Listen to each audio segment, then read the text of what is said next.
ahora con Maite Morales Larumbe. Ella, aunque esté graduada en educación infantil, Maite siente que su mayor aprendizaje ha sido siendo educadora comunitaria en su barrio. La experiencia en el ámbito de la educación no formal, acompañando infancias y adolescencias, le ha dado las herramientas que tiene a día de hoy. Y además disfruta de distintas disciplinas del arte, como la pintura, el baile, la escritura y el body paint.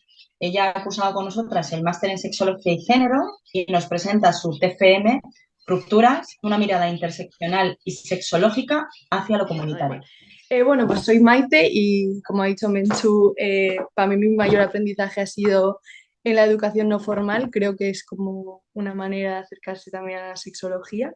Y el tema que he elegido son las rupturas y me apetecía hacerlo desde una mirada sexológica porque estudié el máster de sexología y género y también interseccional porque los discursos que veía en general me parecían como muy hegemónicos.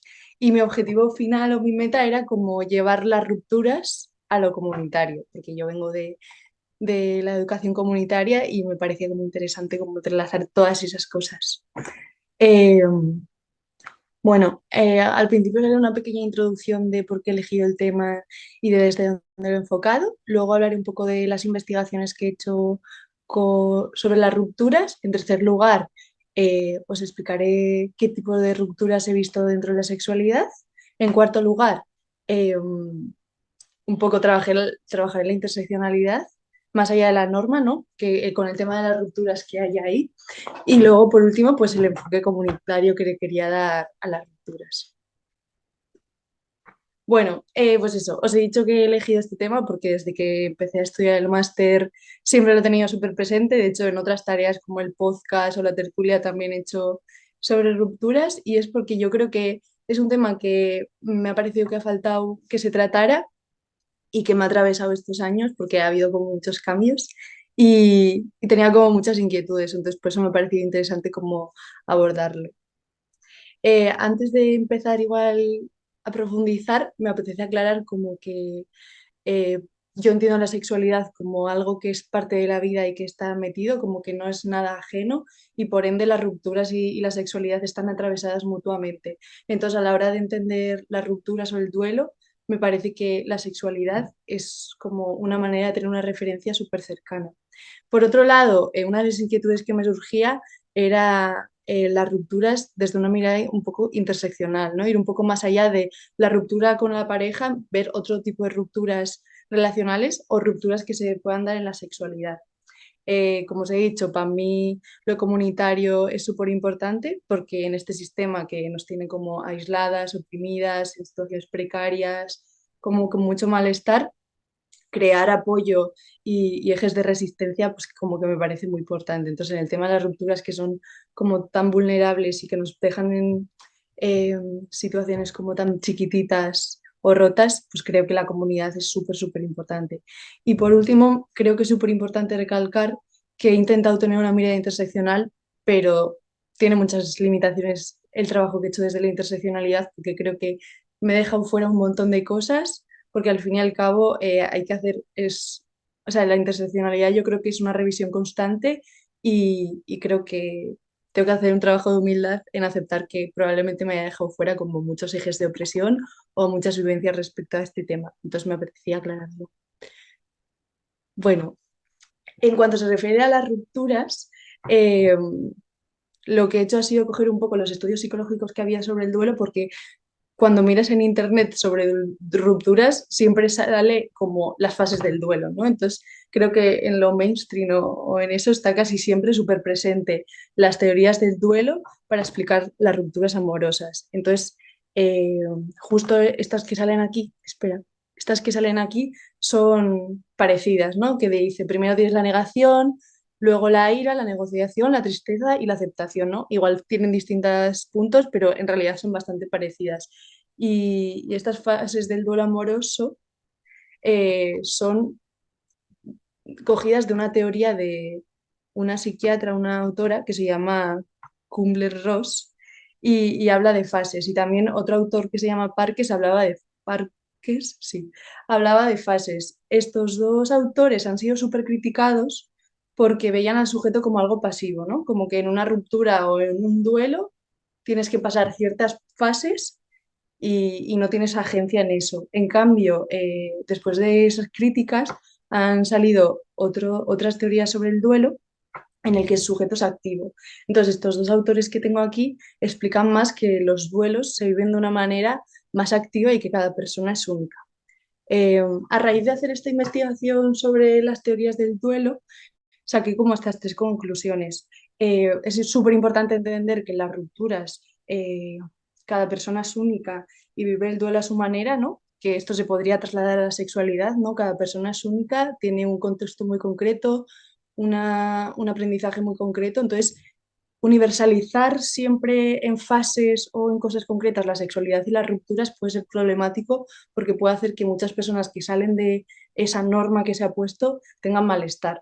Por otro lado, veía que es importante despatologizar las reacciones adaptativas, ¿no? Porque en situaciones de ruptura o de duelo parece que tiene que haber unas fechas, ¿no? En plan, si tienes una ruptura con una persona importante para ti, tiene que durar un año y si no la has superado es porque estás enfermo. O sí que creo que a veces se pueden dar patologías respecto a las rupturas, pero creo que es importante como tener una mirada crítica para no patologizar todo lo que se salga de esas normas o de esas fases. De hecho, hay investigaciones feministas que luego nombraré que hablan de que a muchas mujeres se les patologizan reacciones adaptativas que tienen hacia distintos tipos de duelos y rupturas. Entonces, otra de las claves que me parece importante resaltar es que tenemos que tener una mirada crítica y no patologizar todo lo que creamos que se sale de la norma.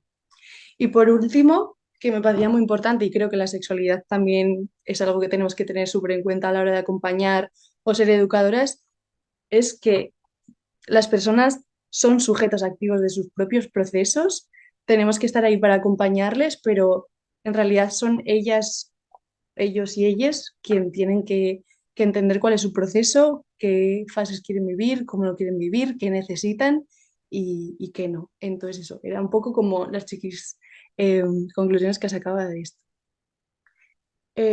Un libro súper interesante que encontré es el de Alfonso Miguel García, que habla de la pérdida y el duelo, una experiencia compartida, y él lo que explica es que el proceso de duelo confluye, en el proceso de duelo confluyen aspectos propios del individuo, de la sociedad y la cultura en la que se vive. De modo que el duelo es un constructo subjetivo, multidimensional y complejo. Vaya, lo que acabo de explicar, pero bueno, me apetecía traer este libro porque me ha ayudado mucho a hacer este trabajo. Ahora, después de analizar un poco como las teorías que había del duelo y las rupturas y relacionarlas, quise ver un poco dentro de la sexualidad qué rupturas se dan más allá de la ruptura de pareja. Y me salieron como tres grupillos. Las rupturas con las normas, las rupturas con el cuerpo y las rupturas con el espacio. Como os he dicho antes, he intentado tener como una visión como amplia, pero sé que hay cosas que me dejo en el tintero y que me hubiera gustado desarrollar mucho más. En lo que se refiere a la ruptura con la norma, a raíz del manual de Sexpol, del máster de sexología y género, pues puede diferenciar cinco. Por un lado están las disidencias sexuales, que serían pues, las personas trans, dentro de ellas las no binarias, las asexuales, las intersexuales, las bis, las bolleras y las maricas. Eh, Ser una persona disidente sexual y salirte de la norma implica una ruptura constante tanto contigo misma, con las normas y muchas veces con el contexto. Entonces me parecía muy importante como traerlo aquí porque creo que es algo que atraviesa mucho la sexualidad. Por otro lado, me parecía importante hablar de las prácticas no normativas. Como en Sexpol se dice, la sexualidad está un poco en sota, caballo, coito y a veces nos olvidamos que hay otras maneras de vivir la sexualidad. Y en el caso de las personas que practican BDSM, también viven constantemente una ruptura con lo que es la norma, cómo hay que vivir el sexo. Y me parecía también interesante traerlo porque al final es una vivencia de la sexualidad que está rompiendo constantemente, ¿no? Y a veces hay que ocultarlo o, o no mostrarlo porque se patologiza, ¿no? Otra vez la patologización de lo que se sale de la norma. Por otro lado, me parecía súper interesante traer el tema de la lucha anticapacitista y los colectivos locos, porque creo que en lo que se refiere a la sexualidad rompen mucho con los mitos que tenemos. A las personas discas muchas veces se les priva de sexualidad y a las personas locas o neurodivergentes también, y creo que supone una ruptura muy potente con la norma que tenemos respecto a la sexualidad. Luego os recomendaré dos chiquilibros que he visto que me han ayudado un montón a entender estas cosas. En cuarto lugar, eh, quería hablar de las no monogamias, que dos compis mías luego van a hablar creo que a la tarde, que son Leire y María. Y es que en cuanto se refiere a las rupturas y los discursos hegemónicos, parece que una ruptura con la pareja es algo súper doloroso, pero cuando son otro tipo de relaciones como las amistades, otro tipo, o los amantes o las amantes, se quedan en segundo lugar. Me gusta mucho que las no monogamias van un poco más allá de la pareja y resignifican otro tipo de relaciones. Y creo que también implican una ruptura constante con la sexualidad. Por último, que otra compi también va a hablar de este tema, creo que el siguiente fin del sábado, que es Diana, quería hablar de los cuerpos no normativos y la desobediencia corporal. Al fin y al cabo, las personas que se salen de la norma de manera corporal tienen que estar rompiendo constantemente también y viviendo atravesadas desde eso, desde ser cuerpos disidentes y desde el no entrar en la norma, ¿no?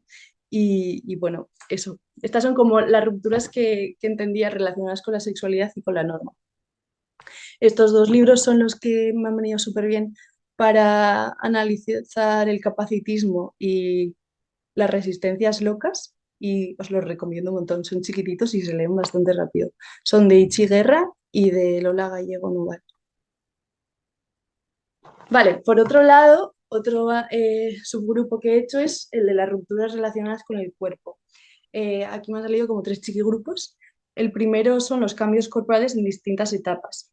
La sexología, o sea, la sexualidad es un proceso desde que nacemos hasta que morimos, pero parece que solo en la vida adulta está la norma, ¿no? Entonces, en la adolescencia hay mucho malestar a veces con los cambios corporales porque no hay un trabajo hacia eso.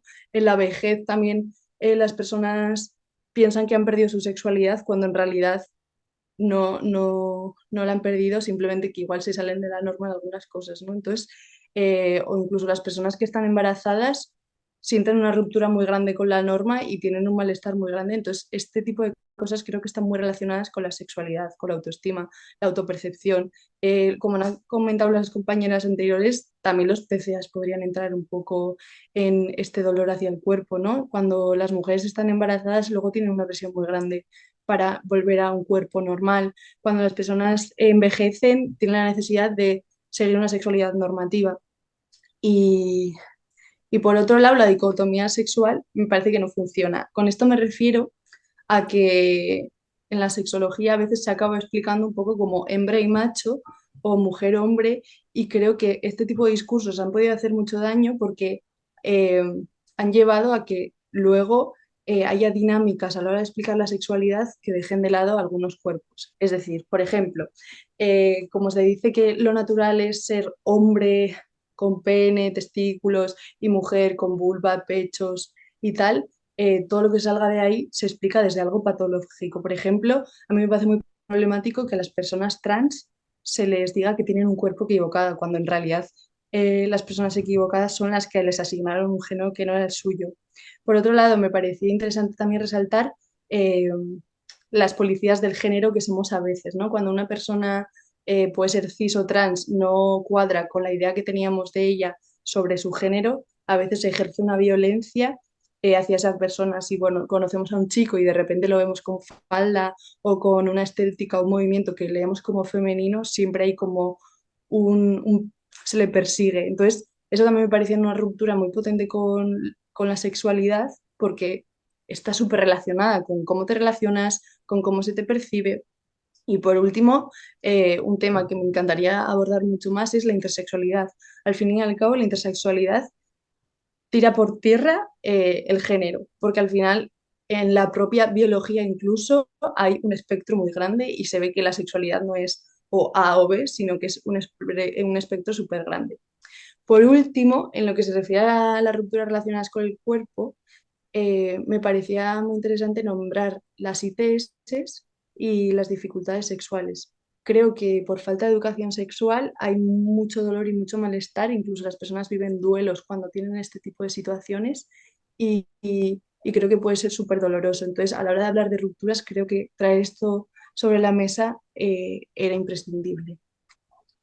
Eh, como se suele decir muchas veces, creo que la clave para evitar este tipo de malestares es la educación sexual, que sea accesible para cualquier tipo de persona, tanto adulta como pequeña, inclusiva, ¿no? Que tenga una mirada interseccional y que vaya más allá, crítica y que se vaya revisando y universal. Lo que decía, que no sea solo en los coles, sino que pueda ser en la asociación de tu barrio, que pueda ser en la farmacia y que vaya más allá de la adolescencia, que en una residencia pueda haber educación sexual o, o en otros espacios. Por último, quería hablar de la ruptura con el espacio, que me da pena no poder dedicarle más tiempo, pero creo que a la hora de trabajar la sexualidad es súper, súper importante tener en cuenta la situación que viven las personas migradas. Joseba Chotegui tiene un estudio sobre los 7 duelos migratorios que viven las personas y creo que a la hora de hacer acompañamientos sexológicos a las personas es súper, súper importante ver en qué situación están, cómo les impacta el ser personas migrantes a nivel de distintos ejes. En la tertulia que hice lo tengo como un poco más explicado.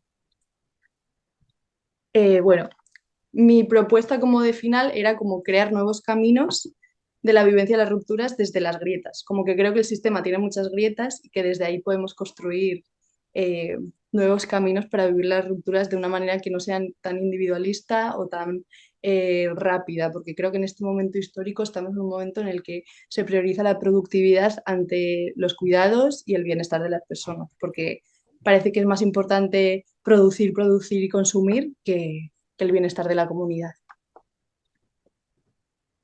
Bueno, como os he dicho, me apetecía nombrar las rupturas más allá de la norma y tenerlas un poco como referencialidad, porque creo que las personas disidentes han tenido que reorganizarse porque el sistema no las amparaba y creo que lo disidente y lo rural pueden ser referentes para crear nuevas historias de cómo vivir las rupturas.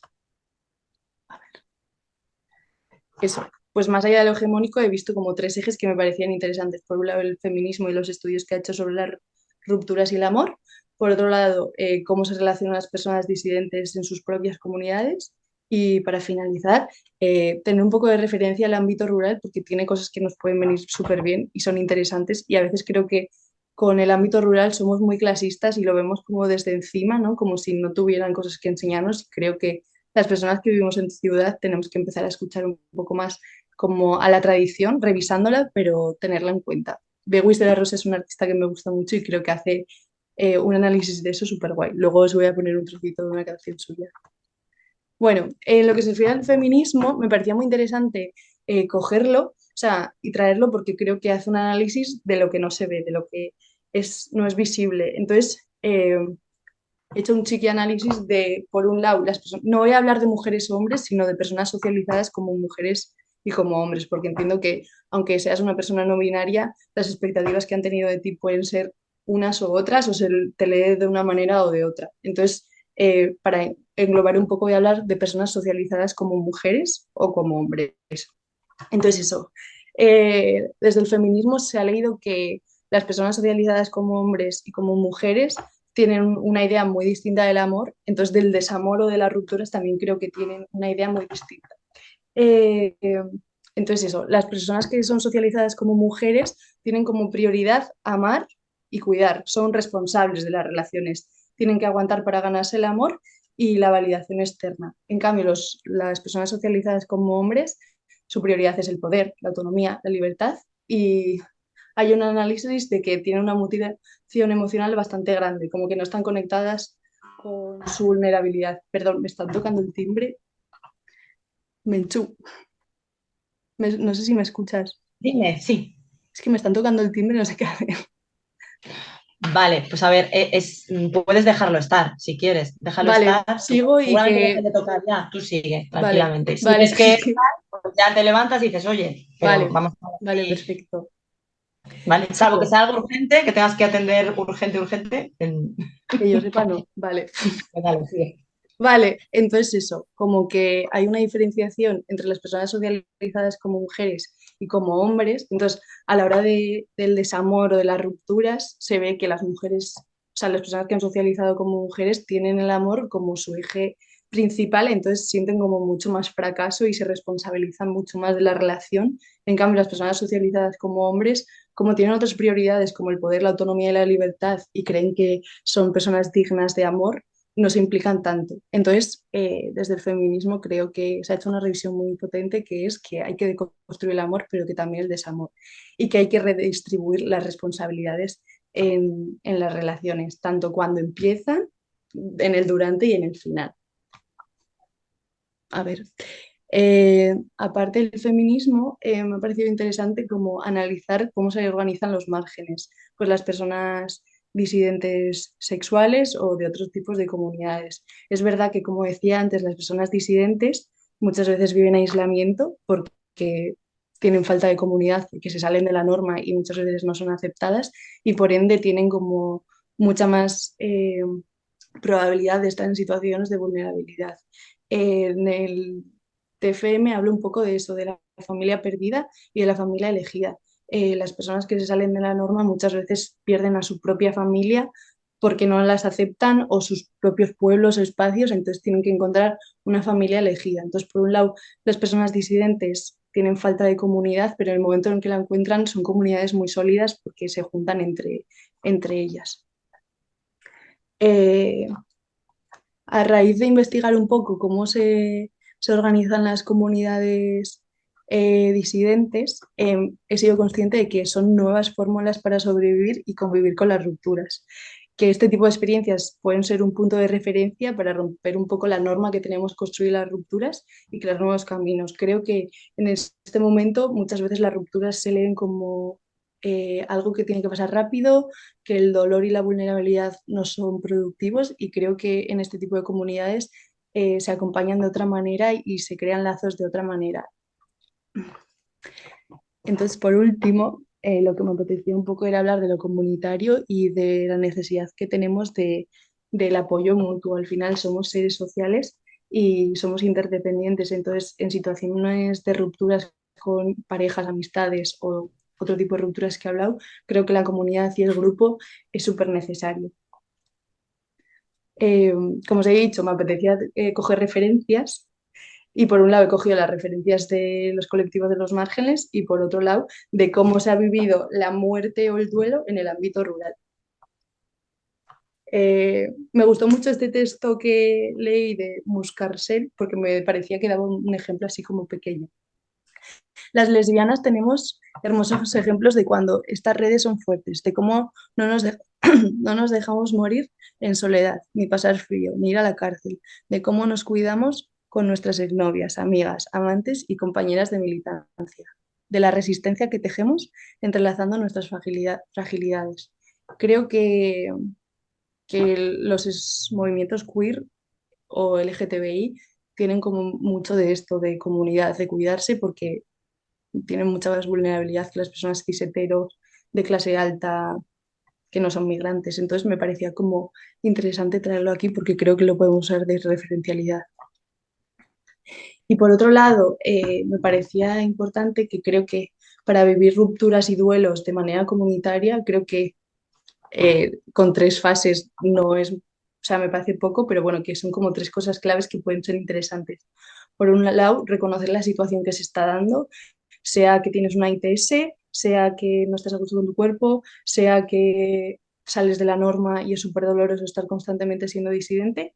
Por otro lado, al reconocerlo, compartirlo con el grupo y compartir ese malestar, ¿no? Que muchas veces cuando estamos en un grupo y nos dejamos sostener es mucho más fácil. Y por último, reorganizar como ese malestar. Este tipo de puntos se suelen usar para el duelo en una familia, pero creo que se pueden trasladar a comunidades que han tenido una pérdida o personas individuales que han tenido esa pérdida, pero se pueden sentir como acompañadas. Entonces, lo de reorganizar me gusta mucho porque creo que con un grupo que te ayuda puede ser mucho más fácil.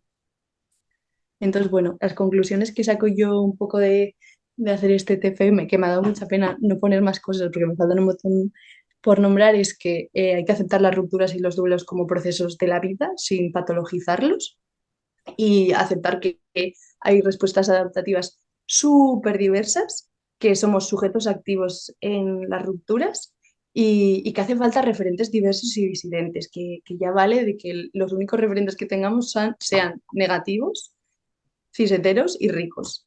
Eh, entonces, como que creo que hay que mirar en otros lados y aprender.